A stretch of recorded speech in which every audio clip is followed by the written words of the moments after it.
Bruchim Habayim, welcome everyone. We are continuing on Shulchan Aruch Orach Chaim, the beginning of Hilchot Shabbat, and we are up to Siman Resh Mem Hey, starting Seif Dalit today, which is on regular prints of Mishnah Berura and Daf Chet Amud Aleph. Maran writes, Yachol Yisrael. This is straight from the Rambam. Yachol Yisrael liten le'enu Yehudi ma'ot lit'asek b'hem. Can you invest with a goy? And he's going to be working on Shabbat. You provide the money, he provides the work, and it's going to be something that he does with your money, and he's going to do it on Shabbat. So long as this is not something that is meant to be done on Shabbat, it is mutar, because it would be something that he is deciding to do on his own, not necessarily with your command or with your direction. He chooses to work on Shabbat. That is prerogative. It's his decision. So says the Shulchan Aruch. Still, cholek imo kol hasachar beshaveh. You could divide with him all of the schar of Shabbat, 50-50, even though that he worked on Shabbat. It's not your job that you have to do. You don't have to deal with it. You just provide the money. He does what he does, and he decides 100%, and you have zero responsibility for the work done. And therefore, we can't say Shahayenu Yehudi oseh shelichuto. We can't say that the non-Jew is doing the agency and the shlichut of the Jew. And there also is not clear whose job it is. When he's doing business, the Gentile, nobody knows that the money that he has been provided by a Jew. Therefore, it will be mutar.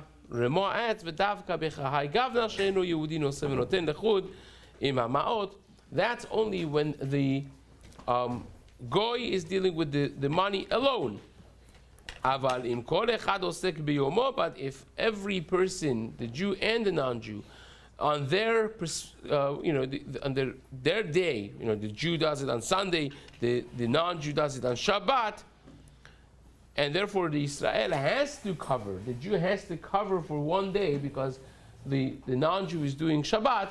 Then when the non-Jew works at Shabbat, he's doing 50% of it for you. That's your shaliach.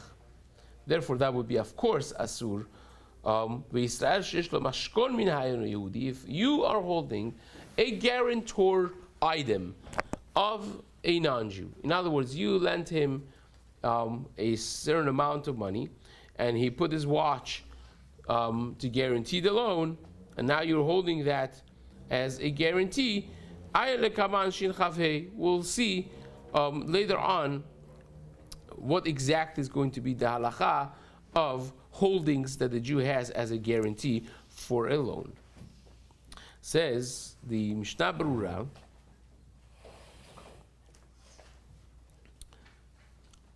this does not have an issue of schar Shabbat either. Because he's working with your money whenever he works with it. It's like mamash, on his own decision. So even though that you end up knowing that he worked on Shabbat, you're not getting schar only for Shabbat because he's not working only on Shabbat.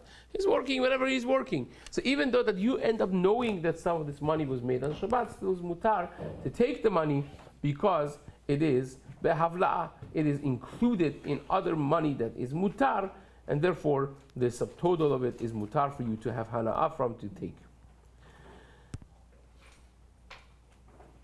So the Mishnah comments on the Rama, when the Rama says, well, first before that, sorry, what did you see? Sif Katan Yud Chet, Vechen in Ha'isek Nikar, that nobody knows really whose business this is, whose money this goy is doing business with. Rotze lomar mishum mar'it ayin sheyomru ha'briot sha'aynu Yehudi schirohu.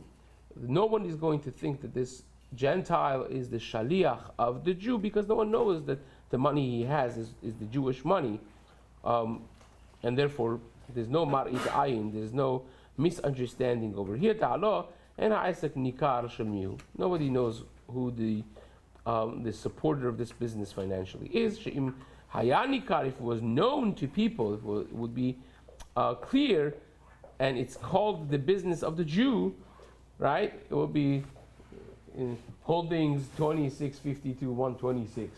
That's like a Jewish address. So if everyone knows that this is Moshe's business that the goy is running, so then I would be, of course, Marit Ayin, because the business is called after the Jewish name. Kemosh Katuv Siman, Resh Mem Gimel, we had this already discussed in the previous Siman. ומכל מקום, כל זה אינו מותר אלא בשלא יאמר לאינו יהודי שיתעסק בו בשבת. Of course, it goes without saying that you can never, ever tell a goy to work on Shabbat. That's given.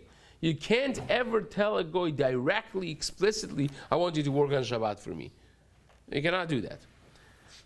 So if you are providing the money, he is deciding when to work, and he ends up working on Shabbat. The business is not known under my name. Nobody knows that he's working with my money. I never told him to work on Shabbat. He is doing it, what we call adata de nafshe, for his own good, for his own benefit. That's mutar. There's no problem with that whatsoever. He wants to do it. He's doing it for himself. Now, Rabbi Yehuda Ayash writes that if the business is called on the name of the Jew, in this specific scenario would be mutar if the goy decides to do it on Shabbat. Also because everyone knows that this type of business you provide, and he does what he does with it. It's not that I am telling him to do on Shabbat. Nobody decides. It depends on the type of business. If it's a type that you provide the funds, and he does what he does with it Sunday, Monday, Tuesday, he decides to do it on Shabbat, or to quit on Shabbat, doesn't make a difference. In that case, it will be mutar, even if the business is known under the Jewish name. Like what? The specific example. What would be an example of this specific scenario where? If you have, for instance, investments that you give money to him, and he's supposed to go find, closeouts and bring for you. Look at there. He knows what the business is. He knows what type of things you need, and you provide the money, and he buys the goods. Right? So if he goes on Shabbat, he goes on Shabbat. If he goes on Sunday, he goes on Sunday. I don't care where he finds it, when he finds it, whenever and wherever he finds it. If he finds me this closeout for 50 cents on a dollar, that's when I want him to buy it. So I'm not telling him when to work. I'm providing him with funds to find deals that are good. So if he finds some on Shabbat, it's not that I want him to work on Shabbat. I don't care when he finds it. You may not care when he finds it, but you want him to find it. So if there's a deal on Shabbat, you want him to find it. Well, it's like the sofer who you want him to work on Shabbat. Because there you could be working on Sunday, you could be working on Shabbat. Right here, I don't care how many. I would just whatever deal he finds, I'm okay with. Right? If he finds more, good for him. Good for me too. But over there, I have a worker that works for me. I hired him for a whole year. Right? I want him to be available on Sunday. Right? The entire day for whatever I'm going to tell him to do, for what I would need him to do on Sunday. Right? So I don't want him to be taken on Sunday. And therefore, I want him to do his own things that I didn't tell him when to do on Shabbat. So it's nichali. Even though that I didn't tell him, I want him because I want him on Sunday to be available. In this case, I don't care when he's available. It's not that I'm giving him other jobs. Whatever lead he finds, he finds. It's, whenever he finds it, good for him. Good for me too. He's sharing in the profits? Yeah, of course. What? He's a hired manager, and he's supposed to go out with your money and find stuff. He's getting paid a salary. Regardless of what he does? If it's regardless of what he does, in other words, he could be working 10 days a month and he gets the same pay as 30 days a month. I'm not sure why you would hire someone like that, but if he has a monthly job that he's paid a salary and he is not expected to provide a certain thing, then yeah, it's mutar, because he decides to work on Shabbat, because to take off on Shabbat, it's up to him. And he's not gaining the goy when he's, he probably feels that he has to. I'm not sure why he would choose to work on Shabbat, the incentive, but if he's doing it, it's probably because he wants, if there's no other reason, but the fact that he wants to get things going for himself to not look bad and be able to take other days off, and it doesn't make any difference for the Jew, so then is adata nafshekavid, given again that you have all the other ones. He's not working on the Jewish premises, he's not in the tchum, is not something that's clear to people and it's not something that has issues of marit ayin, then that would be fine. So that's the Matei Yehuda that we discuss. The Chafetz Chaim writes in the next piece over here,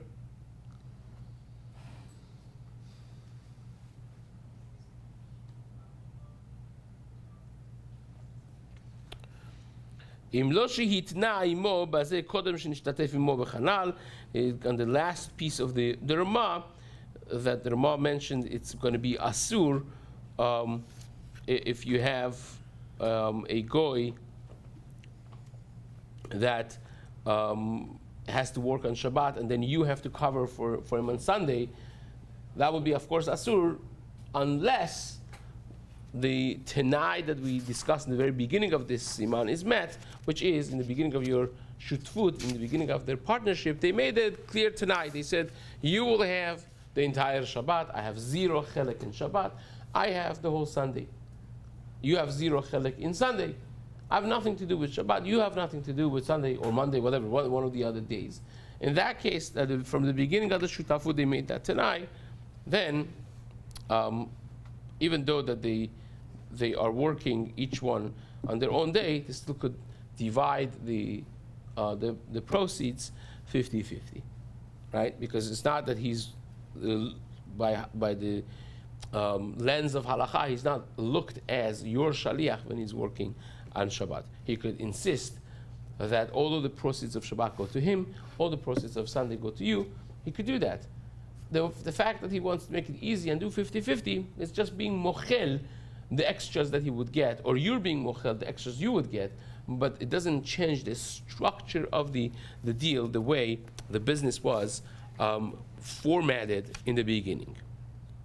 Fine, so that's Seif Dalit. Maran writes in Seif Hey, Mutar לישראל ליתן סחורה לנו יהודי למכור אם קצץ לו שכר. If you have merchandise, you want the goy to sell it, and you set for him a price, right?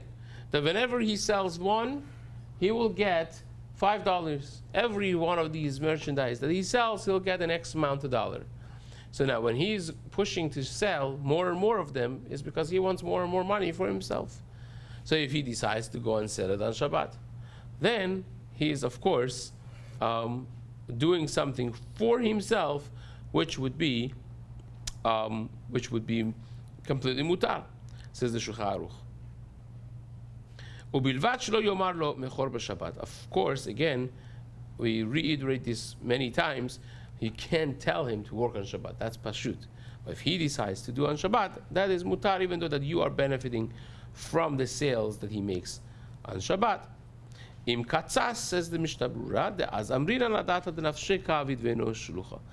He's not your shaliach any longer. He's doing it for himself, right? And of course, you can't tell him to do on Shabbat. Ubilvad ve'im yom hashuku b'Shabbat. If the marketplace is only on Shabbat, imagine a society in which the marketplace is on Shabbat. What do you do then? Yeah, I'm not telling you to work on Shabbat. I'm telling you to sell this. And where do you sell it? Of course, everyone knows Yom HaShuk. When is Yom HaShuk? Shabbat. How about that? I didn't tell him. He decided to work on Shabbat. But it's kind of like a no-brainer that he's going to work on Shabbat because that's the Yom HaShuk. So what do you do then? So then, even if you just give him stam without telling him to work on Shabbat, it will be asur. Because it's understood that you're expecting him to go to the shuk on Shabbat and sell the item. Says the Chafetz Chaim, "Ve'im yom hashuk hu b'Shabbat afilu bistama asur." Then it will be asur even in a regular giving without explicitly telling him. De'haveh kilu amar mecholi b'Shabbat, right? Because it's the equivalent of telling him to sell on Shabbat. Now this is not necessarily agreed upon by everyone. In Sefer Minchat Kohen, the famous Sfarim, Hilchot Shabbat, in Mishmeret Shabbat, he says that according to Maran Bet Yosef, not here, but in Siman Shin Zayin, it will be mutar to tell him to do it because you don't care when he sells. The fact that we understand that it's the most profitable to go on Shabbat because everybody is there. There are hundreds, thousands of people there that he could sell to. Doesn't mean that I'm telling him to sell on Shabbat. I'm telling him every one of these that you sell, I give you a percentage. I give you a payment, $5 per item that you sell. I don't care if you sell on Friday, all of them. You find one deal on Sunday that you sell them. It's not my business. I understand that the easiest for you would be to do it on Shabbat, but I'm not telling you to do that, and you don't have to. If you want to be smart, you will probably do that because that's the business day. But according to Maran Shulchan Aruch, it's not necessarily going to be asur, says the Minchat Kohen. Even though the Mishnah Berura is very explicit that this will be an issue, but according to Maran Shulchan Aruch, would be perhaps mutar because you're not telling him to do it. So that's Minchat Kohen. Rabbi Yehuda Ayash in his Tshuvot also writes the same thing in Sefer in Sherut Tshuvot Bet Yehuda, and same is with Ben Ish Chai in his young Sefer. He wrote a very thin Sefer which used to be available with one of the sets called Rav Brachot. The first Tshuvah that Ben Ish Chai ever published in his life is the first Tshuvah in Rav Brachot. Actually, he wrote it, must have been I think 15 or 16 years old. So Rav Brachot is one of the Tshuvot of the Ben Ish Chai. It's really Ma'arachot, really, in Ma'arechet Shabbat. There the Ben Ish Chai writes also that in such case would be mutar, right? But the problem is that in Ben Ish Chai later on he writes that what I said in Rav Brachot is only when is a real sorech, when you have no other etzah, you stuck back against the wall, make aradin. But again, he recognizes that Maran needs to be mekel. But he doesn't want to just kacha give a heter b'shofi.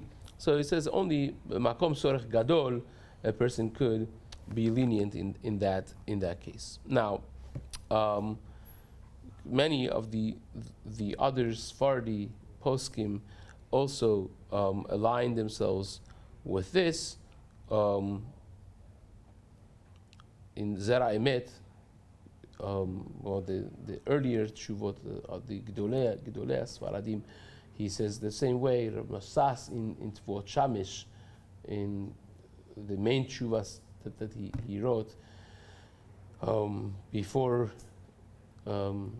his second set of Tshuvot that is to protect his Psakim in Tvot Shamish, he writes also to be Machmir, and he actually understands the words of Maran Shulchan Aruch to be machmir like the Mishnah Berura. He learns the whole Beit Yosef differently. So this becomes, again, somewhat of a machloket, but at the same time, definitely there is a room to be mekel in a scenario of need, as the Ben Ish Chai writes. Fine, so that's that's that. One more piece to add over here.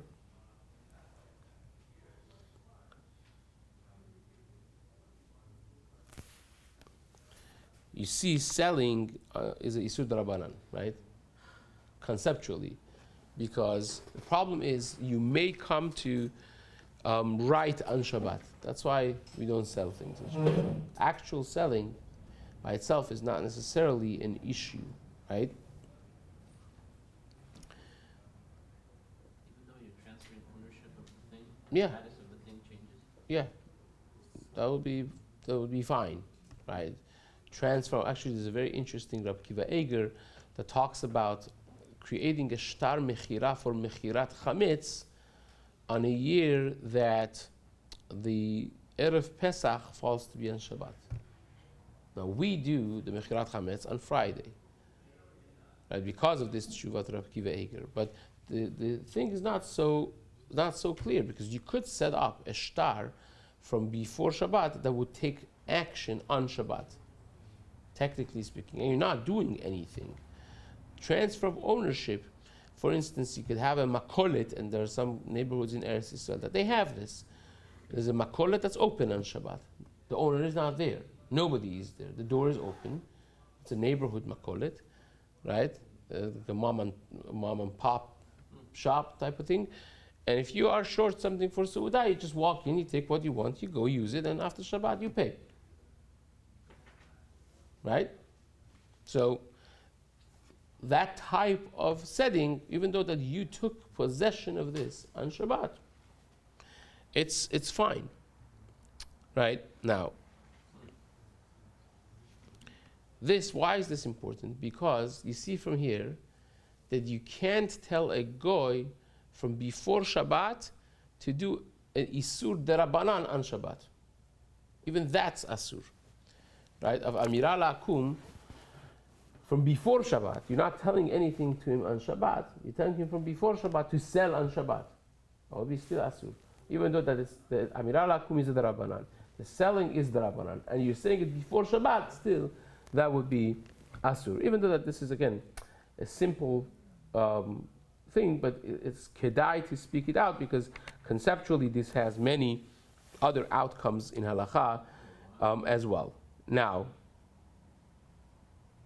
you see this, later on in Resh Mem Zayin. Also, you see when Maran talks about sending letters, which when we discuss that, we'll discuss about making next day mail and Amazon and all those things that a person could have, especially if you're on the selling end of things. We'll have to discuss all those things. But again, this becomes a principle which is important to keep in mind as we develop this sugya together. If you give merchandise to a goy, but you didn't set a price for him, how much he's going to get paid, so go sell, right? And we'll figure it out.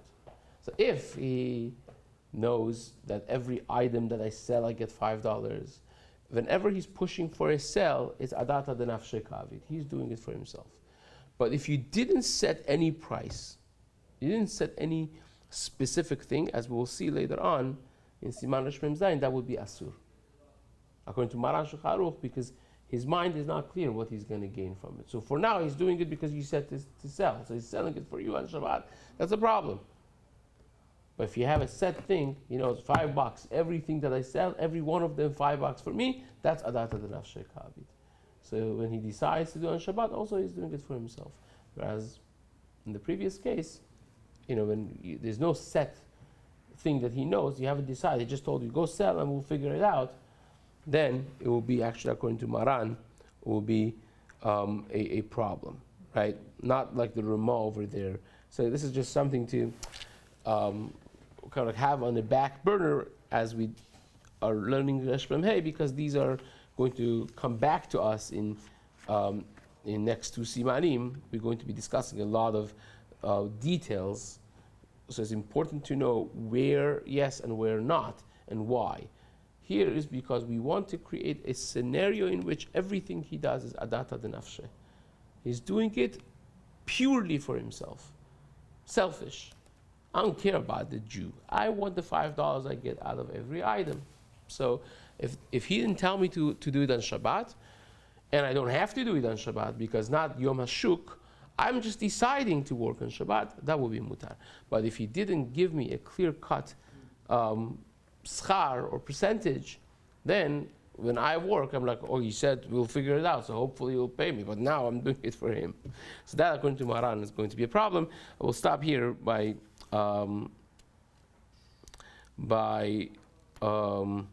Seif Hey, and we'll Bezat Hashem discuss the rest of the Siman in the days to come. Chazak u'Baruch.